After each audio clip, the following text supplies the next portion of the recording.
नमस्कार साथियों, आज हम चर्चा करेंगे सीयूईटी यूजी 2026 के बारे में, जिसका नोटिफिकेशन जारी हो चुका है।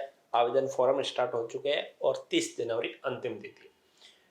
2022 से शुरू हुई सीयूईटी में हर बार नया अपडेट आता है और इस बार का अपडेट यह है कि आप टोटल 5 सब्जेक्ट के साथ ही एग्जाम दे सकते हो। पिछली बार आप 5 से अधिक भी सिलेक्ट कर सकते थे, लेकिन इस बार आप 5 सब्जेक्ट ही सिलेक्ट कर सकते हो। आज के इस वीडियो में हम सीयूईटी का फॉर्म भरने की संपूर्ण प्रोसेस जानेंगे, जिनमें एग्जाम पैटर्न, सिलेबस, एलिजिबिलिटी और सबसे मोस्ट टॉपिक है सब्जेक्ट चूज करना, यानी सब्जेक्ट का चयन कैसे करना है। वीडियो शुरू करने से पहले यदि आप हमारे चैनल पर नए हैं तो चैनल को सब्सक्राइब जरूर करें तथा वीडियो को अंत तक देखें और शेयर करें। सबसे पहले हम सब्जेक्ट का चयन कैसे करेंगे उसके बारे में चर्चा करेंगे कि हम कौन कौन सी लैंग्वेज, डोमेन सब्जेक्ट और जो जीएटी है, जनरल एप्टीट्यूड टेस्ट, उसका सिलेक्ट करें कि हम सारी यूनिवर्सिटीज में पात्र हो। उसके बाद हम फॉर्म फिलिंग के प्रोसेस के बारे में बढ़ेंगे। तो सबसे पहले हम किस यूनिवर्सिटी में क्या योग्यता है उसके बारे में चर्चा करते हैं। मैं आपको ले आया हूं यूनिवर्सिटीज की जो एलिजिबिलिटी है, उनके ऊपर जो पीडीएफ इन्होंने दे रखी है, कौन कौन सी यूनिवर्सिटी में क्या एलिजिबिलिटी है उसके बारे में। तो सबसे मेन जो यूनिवर्सिटीज है बीएचयू, डीयू और जेएनयू, जहां हर विद्यार्थी का जाने का सपना रहता है, तो हम विशेष रूप से उनके बारे में चर्चा करेंगे। उसके अलावा जो बाकी यूनिवर्सिटीज बचती है उसके बारे में भी चर्चा करेंगे। जैसे हम बैचलर ऑफ आर्ट्स है ना, जो बंदा बीए करना चाहता है ऑनर्स में और बीएचयू यानी बनारस हिंदू यूनिवर्सिटी के साथ करना चाहता है, तो वो एक लैंग्वेज प्लस जो जनरल एप्टीट्यूड टेस्ट है जीएटी, उसके माध्यम से अगर सीयूटी देता है तो वो इसमें एलिजिबल है। उसमें आप किसी भी सब्जेक्ट से बीए ऑनर्स कर सकते हो। हिस्ट्री, ज्योग्राफी, जो हमारी लैंग्वेज है नॉर्मल, वो भी इसमें सम्मिलित है। उसके अलावा आप बीए एलएलबी करना चाहते हो तो भी आप एक लैंग्वेज और जीएटी टेस्ट के बाद माध्यम से कर सकते हो। यदि आपको बीएचयू से बीएससी करनी है ऑनर्स में, तो आपको 3 डोमेन लेने पड़ेंगे। यानी आपको अगर बीएचयू से बीएससी यानी बैचलर ऑफ साइंस करना है बनारस हिंदू विश्वविद्यालय से, तो आपको 3 डोमेन लेने पड़ेंगे। अब जैसे मान लो आप सीयूटी दे रहे हो, आपका 12th साइंस है और आपको आगे बीए या बीएससी कुछ भी करना है, अभी तक फिक्स नहीं है, तो आप एक लैंग्वेज प्लस 3 डोमेन प्लस एक जनरल एप्टीट्यूड टेस्ट दे दो। इसके आधार पे आप फिर बीएचयू में बीए भी कर सकते हो और बीएससी भी कर सकते हो। आप जो डोमेन सब्जेक्ट ले रहे हो उसका इन कोर्स से कोई रिलेटेड नहीं है। यदि आप तीनों डोमेन साइंस के ले रहे हो तो भी आप बीए कर सकते हो। इस बात का ध्यान रखें, आप यदि आर्ट्स के डोमेन सब्जेक्ट के साथ बीए कर रहे हो, आपका 12th में आर्ट्स है, तो आप बीएससी नहीं कर सकते, लेकिन यदि आप 12th में साइंस से हो तो आप आगे जाके बीए कर सकते हो। फिर अपन नेक्स्ट चर्चा करते हैं यूनिवर्सिटी ऑफ दिल्ली की। यूनिवर्सिटी ऑफ दिल्ली में आपको बीए ऑनर्स इंग्लिश से करना है, तो आपको इंग्लिश सब्जेक्ट होने कंपलसरी है और उसके अलावा आपको 3 डोमेन, एक लैंग्वेज प्लस 3 डोमेन, या फिर आप 2 लैंग्वेज और 2 डोमेन यानी हिंदी इंग्लिश लैंग्वेज और 2 कोई भी डोमेन लेके कर सकते हो। अब हम डीयू और बीएचयू दोनों में एलिजिबल की बात करें तो वहां पर आपको 3 डोमेन की जरूरत थी बीएससी के लिए, या आप 2 डोमेन, यानी आप इसमें 3 डोमेन लेते हो तो आप एलिजिबल हो, एक जनरल टेस्ट लेते हो तो आप बीएचयू के लिए एलिजिबल हो। अब लैंग्वेज की बात करें, आपको इंग्लिश, मान लो अगर बीएचयू प्लस अगर डीयू में मौका मिले तो बीए इंग्लिश ऑनर्स करना चाहते हो तो आपको लैंग्वेज के लिए इंग्लिश लेना पड़ेगा। यदि आपको इंग्लिश नहीं लेनी है, आप हिंदी से देना चाहते हो, तो आप एक लैंग्वेज यानी 1 + 3 + 1 इस कॉम्बो से आप बीएचयू प्लस डीयू दोनों में अप्लाई कर सकते हो। ठीक है, सेम वही आगे बीए ऑनर्स हिस्ट्री वगैरह, इसमें भी 1 लैंग्वेज प्लस 3 डोमेन या फिर 2 + 2 डीयू में ही चल रहा है। नेक्स्ट अपन बात करते हैं जवाहरलाल नेहरू यूनिवर्सिटी जेएनयू।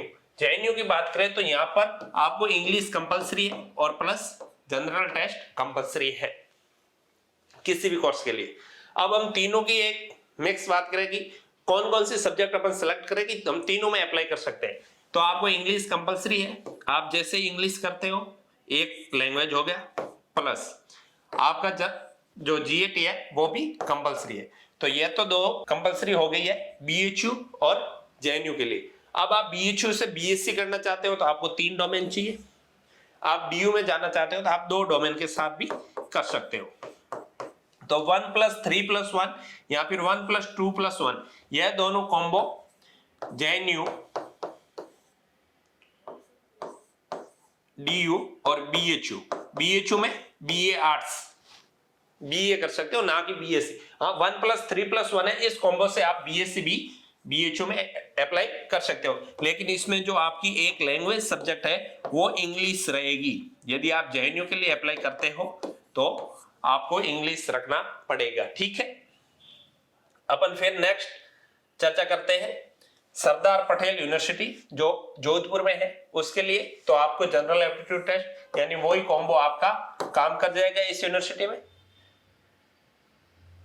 चलो, ये नॉर्मल अपने यूनिवर्सिटी के बारे में चर्चा की थी। अब आपको मैं वापस डिटेल में बताता हूं कि आप कौन कौन से कॉम्बिनेशन के किस किस यूनिवर्सिटी में अप्लाई कर सकते हो। यदि आप एक जनरल टेस्ट और एक लैंग्वेज लेते हो तो आप 70% यूनिवर्सिटीज में अप्लाई कर सकते हो, ठीक है। इसमें JNU भी इंक्लूड है यदि आपका लैंग्वेज इंग्लिश है तो, ठीक है। अब आपको DU में जाना है तो आपको 2 डोमेन सब्जेक्ट चाहिए। यदि आप लैंग्वेज एक लेते हो तो आपको 3 डोमेन सब्जेक्ट चाहिए। अगर 3 डोमेन सब्जेक्ट लेते हो एक लैंग्वेज के साथ तो आप BHU में भी अप्लाई कर सकते हो, BSc। इसमें 1+1 में आप BA के लिए तो अप्लाई कर सकते हो BHU में, लेकिन अगर आपको BSc करनी है तो आपको 3 डोमेन चाहिए। जो आपकी जो साइंस सब्जेक्ट है 12th की, वो तीनों डोमेन लेने जरूरी है। अगर आप चाहते हो कि नहीं भाई मुझे BSc BHU से नहीं करनी है, अदर से कर सकता हूं, तो मैं आपको सजेस्ट करूंगा आप 2 लैंग्वेज +2 डोमेन +1 जनरल टेस्ट ये कॉम्बो सेलेक्ट करें, ताकि आप 100% यूनिवर्सिटीज में अप्लाई कर सकते हो। एक BSc है जो BHU की, उसको छोड़ के यह कॉम्बो आप अगर 2 लैंग्वेज 2 डोमेन +1 यह सिलेक्ट करते हो तो आप 99% जो यूनिवर्सिटीज है उसमें अप्लाई कर सकते हो। इसके अलावा आप 1+3+1 का कॉम्बो रखते हो, और अगर आपकी जो एक लैंग्वेज है वो इंग्लिश है तो आप 100% यूनिवर्सिटीज में अप्लाई कर सकते हो। यदि आपकी यह इंग्लिश ना होकर हिंदी है तो आप JNU को भूल जाओ, आप JNU में अप्लाई नहीं कर सकते हो, ठीक है। तो मैं आपको सजेस्ट करूंगा 2+2+1। यदि आपकी इंग्लिश अच्छी है तो 1+3+1, और यदि आप JNU में नहीं जाना चाहते हो तो 1+3+1। अगर JNU में जाना है तो 1+3+1 में लैंग्वेज इंग्लिश होनी चाहिए, नहीं जाना है तो आपकी हिंदी होनी चाहिए। यह 3 कॉम्बो इसके साथ आप भरे। फीस की चिंता न करें, आप ऐसा ना हो कि एक सब्जेक्ट एक डोमेन और एक जनरल टेस्ट भर दे। आप आज फीस ज्यादा लग रही है तो फिर आपको मौके भी ज्यादा मिलेंगे। आपके पास लगभग 91 यूनिवर्सिटी में जाने का मौका है, और प्रत्येक यूनिवर्सिटी में 100 के आसपास कोर्स है, तो आपको बहुत अच्छा अवसर मिल रहा है। आप 2+2+1 कॉम्बो के साथ CUET फॉर्म फिल करें। अगर इंग्लिश अच्छी है तो 1+3+1 के साथ भी आप फॉर्म फिल कर सकते हो। फीस की टेंशन ना ले, आज अगर 2000 रुपए लग रहे हैं तो फिर आपको मौके भी बहुत ज्यादा मिल जाएंगे। आज आप एक सब्जेक्ट कम लोगे तो ज्यादा से ज्यादा 400 रुपए का फायदा हो सकता है, लेकिन आप फिर आगे बहुत सारे यूनिवर्सिटीज में अप्लाई करने का अवसर खो दोगे, ठीक है। तो आप इस जो सब्जेक्ट कॉम्बिनेशन के साथ आगे बढ़े। अब हम आगे जानेंगे कि हमें फॉर्म कैसे फिल करना है, उसमें क्या क्या डॉक्यूमेंट चाहिए, किस तरह की सावधानियां रखनी होगी।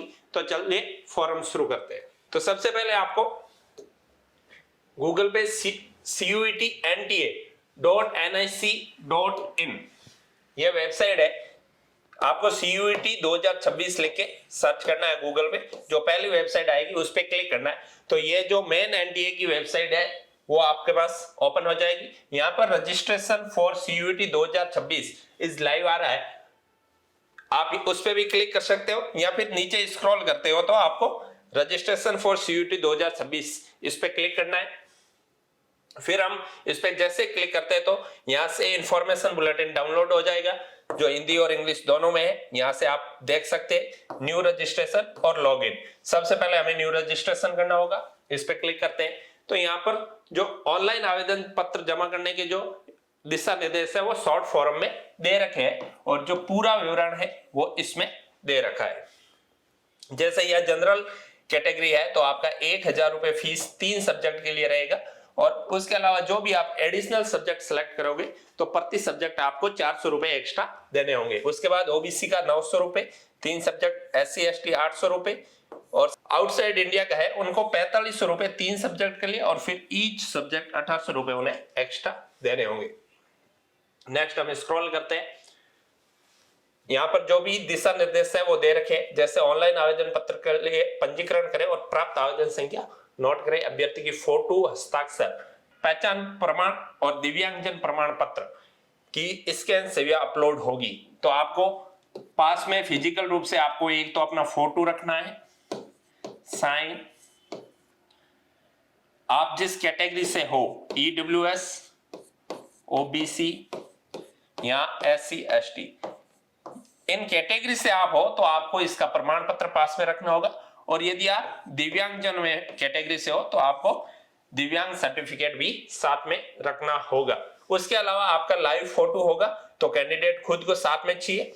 इस बात का ध्यान रखें कि आप लाइव फोटो जो अपलोड कर रहे हो, यानी जिस आप वेशभूषा में लाइव फोटो अपलोड कर रहे हो उसी वेशभूषा में आपका जो फोटो है वो अपलोड होगा, वो फोटो भी उसी वेशभूषा में होना चाहिए। यानी मैं यदि इस शर्ट में अपना लाइव फोटो अपलोड कर रहा हूं तो मेरा जो फोटो अपलोड होगा लाइव के अलावा वो भी इसी शर्ट में होना जरूरी है, ठीक है।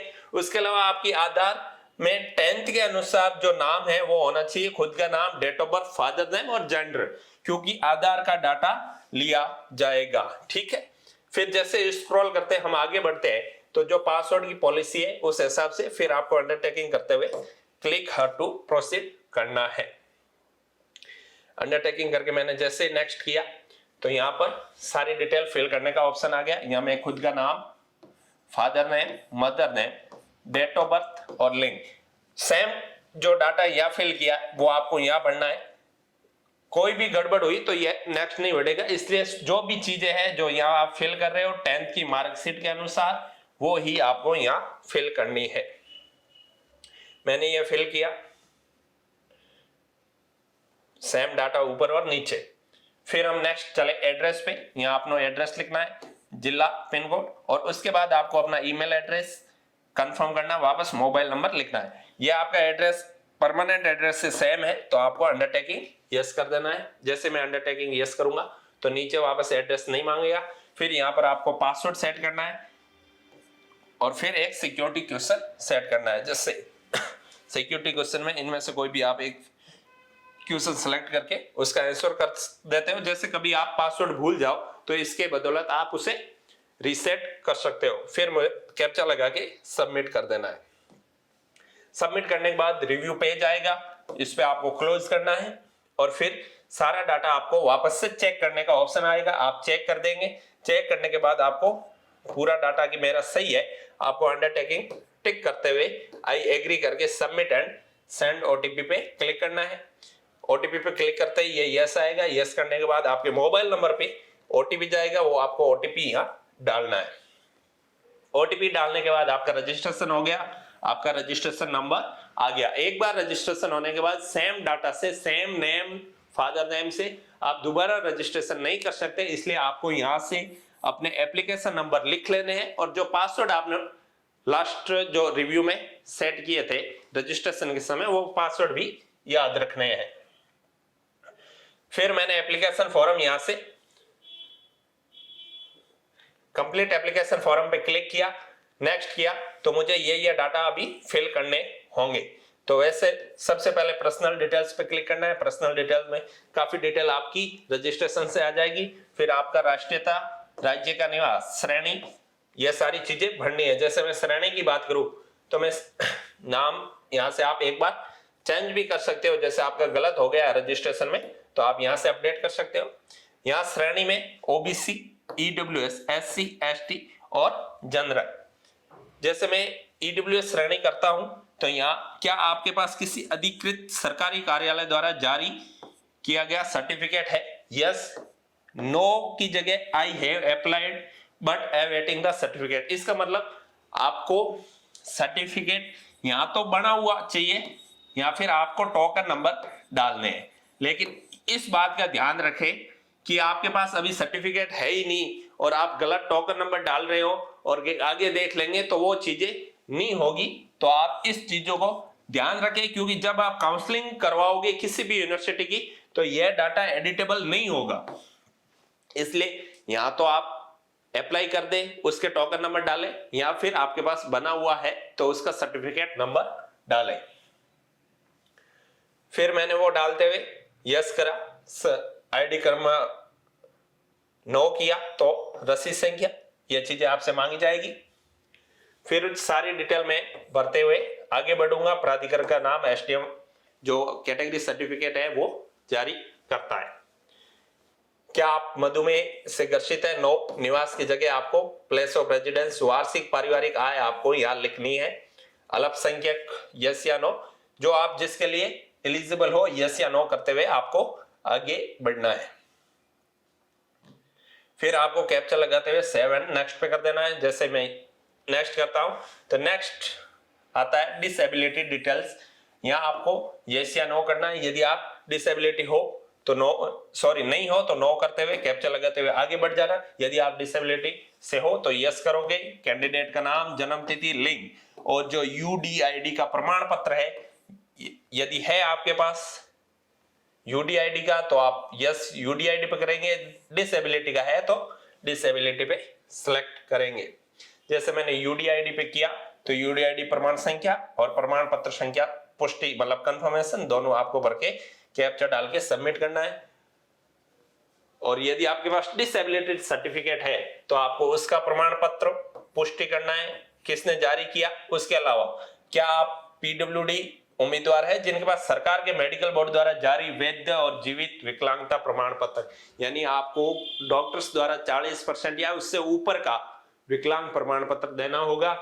किस प्रकार की आपकी विकलांगता है, प्रतिशत कितना है, जैसे 40% से ऊपर, और क्या आपको स्क्राइब की जरूरत है। स्क्राइब मतलब जो एनटीए द्वारा एग्जाम तक पहुंचने के लिए सेंटर के अंदर व्यवस्था की जाएगी। ठीक है, जरूरत हो तो, वरना आप नो भी कर सकते हो।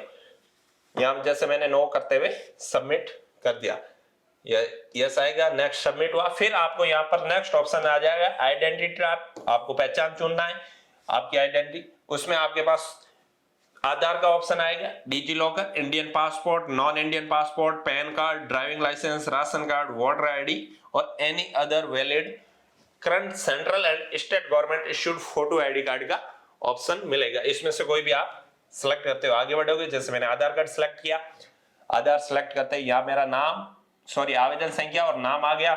जैसे ही मैं इस पे टिक करूंगा तो मेरे से आधार नंबर, कंफर्म आधार नंबर मांगेंगे। मैं कैप्चा लगाते हुए सबमिट करूंगा। सबमिट करते ही ओके का ऑप्शन आएगा, पॉपअप पे ओके करते ही आधार पर ओटीपी जाएगा, आधार से लिंक मोबाइल नंबर पे। मैंने ओटीपी डाला, कैप्चा डाला और वापस सबमिट ओटीपी किया।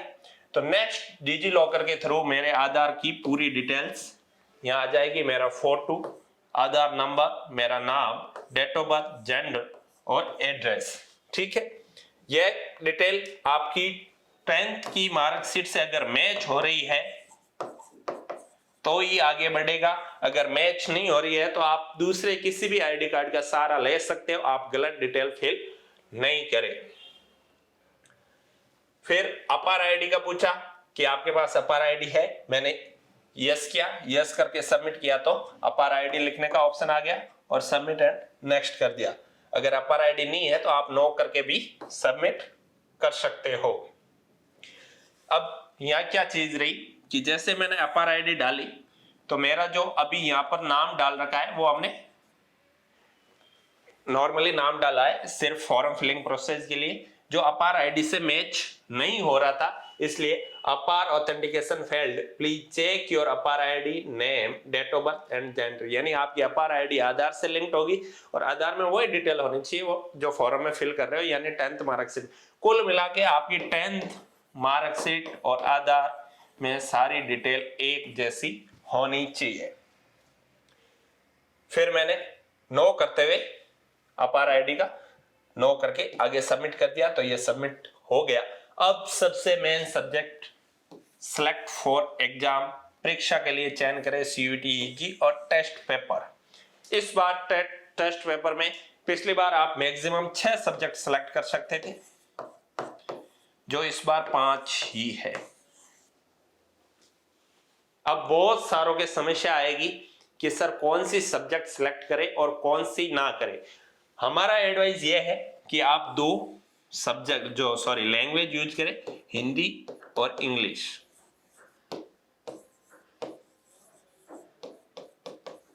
आप 2 डोमेन सब्जेक्ट यूज करें, जो आपकी 12th के अंदर जो 3 सब्जेक्ट है उसमें से जो मेन 2 सब्जेक्ट है जो जिस पर आपकी पकड़ अच्छी है। जैसे आप साइंस से हो तो बायो केमिस्ट्री, बायो फिजिक्स या chemistry physics, maths physics, maths chemistry या फिर फिजिक्स केमिस्ट्री।